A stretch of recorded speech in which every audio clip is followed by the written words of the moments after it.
Iran का nuclear programme अब भी एक्टिव है। ऑस्ट्रिया की खुफिया रिपोर्ट में चौंकाने वाला खुलासा हुआ। गुपचुप तरीके से परमाणु हथियार बना रहा ईरान, ये रिपोर्ट में दावा किया गया।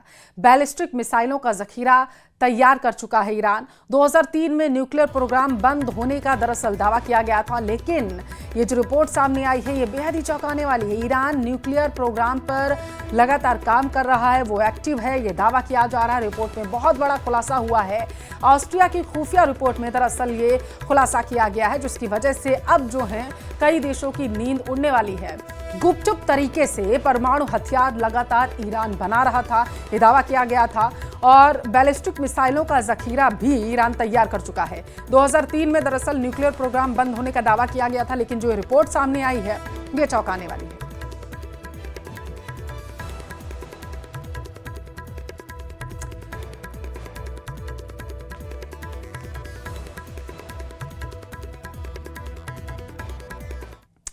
क्रिकेट का जुनून हर किसी के सिर चढ़कर बोलता है।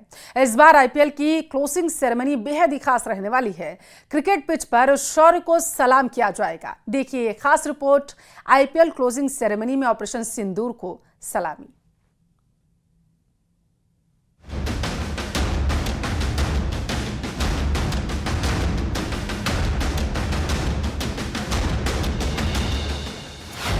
क्रिकेट के पिच, शौर्य को सलाम।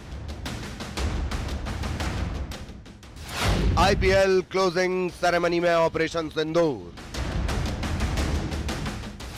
बल्लेबाजों का दमखम, सेना का पराक्रम, सेना की वीरता, साहस को सलामी।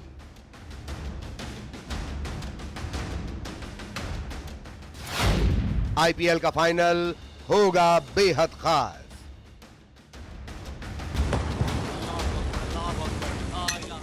हर हिंदुस्तानी का सीना गर्व से चौड़ा हो गया था जब आतंकिस्तान में 6-7 मई को भारतीय सेना के ऑपरेशन सिंदूर ने पाकिस्तान में आतंकवादियों के 9 ठिकानों को नेस्तनाबूद कर दिया था।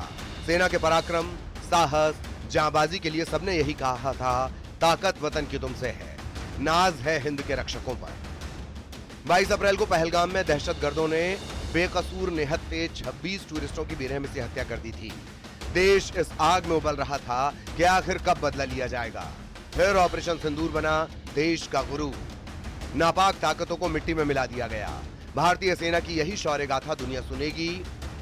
सेना के वीरों को दी जाएगी सलामी, मौका भी खास होगा। इस बार आईपीएल की क्लोजिंग सेरेमनी ऑपरेशन सिंदूर के रंग में रंगी होगी। बीसीसीआई ने आईपीएल की क्लोजिंग सेरेमनी में तीनों सेना प्रमुखों को आमंत्रित किया है। इस समारोह में भारतीय सेना, नौसेना और वायुसेना प्रमुखों समेत शीर्ष सैन्य अधिकारियों और सैनिकों को आमंत्रित किया गया है। क्लोजिंग सेरेमनी में ऑपरेशन सिंदूर के नायकों को मिलेगी सलामी। 3 जून को अहमदाबाद के नरेंद्र मोदी स्टेडियम में आईपीएल की क्लोजिंग सेरेमनी है। बोर्ड के सेक्रेटरी देवजीत सैकिया ने मंगलवार को कहा, हमने ऑपरेशन सिंदूर की सफलता का जश्न मनाने के लिए थल सेना प्रमुख जनरल उपेंद्र द्विवेदी, नौसेना प्रमुख एडमिरल दिनेश के त्रिपाठी और वायुसेना प्रमुख air chief marshal Amarpreet Singh समेत सेना के प्रमुख अधिकारियों और सैनिकों को अहमदाबाद में आईपीएल का फाइनल मैच देखने के लिए आमंत्रित किया है। क्रिकेट का जुनून हर किसी के सिर चढ़कर बोलता है। जब बात देश की रक्षा, अखंडता की आती है तो सेना का पराक्रम ही विजय पताका लहराता है। क्रिकेट पिच पर रनों की बरसात तो होगी, आसमान में बिखरेगी ऑपरेशन सिंदूर की छटा, जो यकीनन देखने लायक होगी। Bureau report, news 18।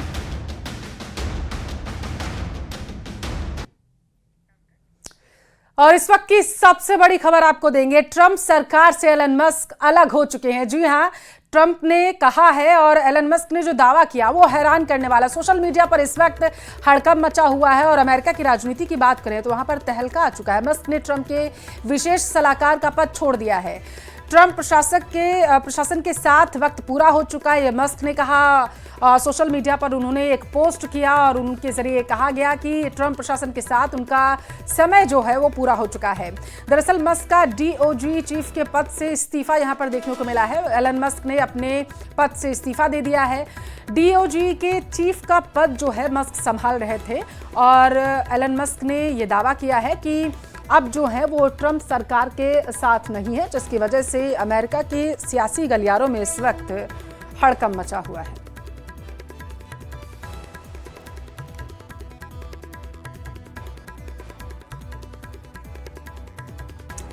क्या डोनाल्ड ट्रंप, जेलेंस्की और पुतिन एक मेज पर बैठकर बात कर सकते हैं?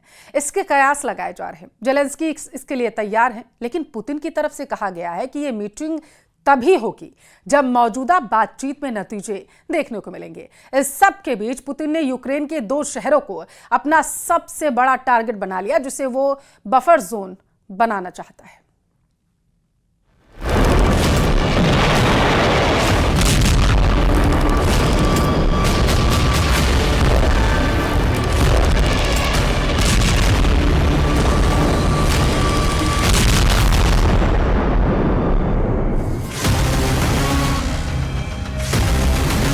ये यूक्रेन में खूनी मंगलवार है। जेलेंस्की के देश पर ऐसा हमला हुआ जिसने साबित कर दिया कि पुतिन के सामने चाहे ट्रंप हो या फिर उनका मिलिट्री ग्रुप नेटो, रूस किसी भी कीमत पर यूक्रेन को बख्शने वाला नहीं है।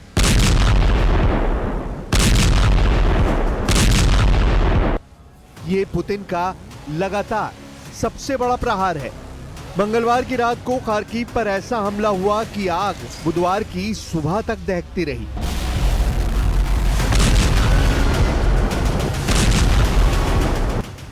ये पुतिन का गुस्सा है जो आउट ऑफ कंट्रोल हो चुका है।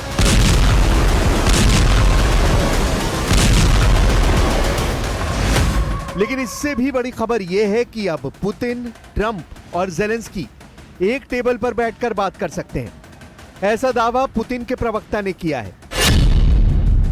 दावा यह है कि अगर युद्ध विराम को लेकर बात सकारात्मक तरीके से बढ़ती है तो ट्रंप, पुतिन और जेलेंस्की एक मेज पर बैठकर सब कुछ फाइनल कर सकते हैं। जेलेंस्की भी कह चुके हैं कि वो ट्रंप और पुतिन दोनों के साथ बात करने के लिए तैयार है। Міністр оборони дзвонив російському пану Медінському. Так, вони сказали, буде, але ми так і не дочекались. Ніхто не дочекався. Ми запитали Сполучені Штати Америки, вони також чекають, всі чекають. ये दावा ऐसे वक्त किया जा रहा है जब पुतिन ने यूक्रेन को पूरी तरह से रौंदने का फाइनल फैसला कर लिया है, क्योंकि अब सीधा राजधानी कीव पुतिन के टारगेट पर आने वाली है। इसका इशारा पुतिन की नई रणनीति से पता चलता है। पुतिन के टारगेट पर हैं यूक्रेन के 2 बड़े शहर खार्किव और सूमे। यहां रूस बनाना चाहता है बफर जोन, लेकिन जेलेंस्की बता रहे हैं इसे पुतिन का किल जोन, जहां से कोई बचकर नहीं निकल पाएगा। Уже говорил, что было принято решение о создании необходимой буферной зоны безопасности вдоль границ. Наши вооруженные силы сейчас эту задачу решают. Активно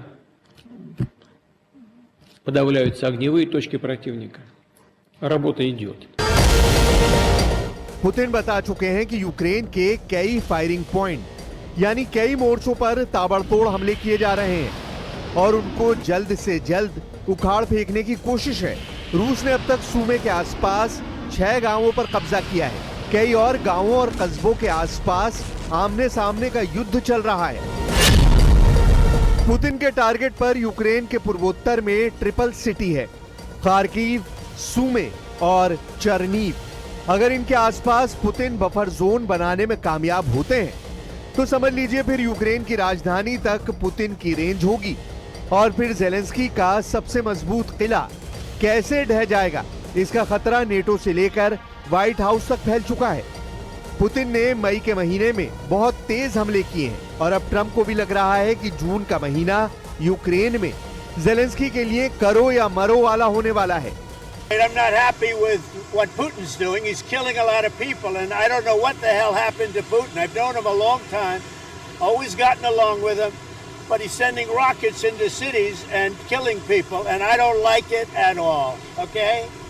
We're in the middle of talking, and he's shooting rockets into Kiev and other cities. I don't like it at all.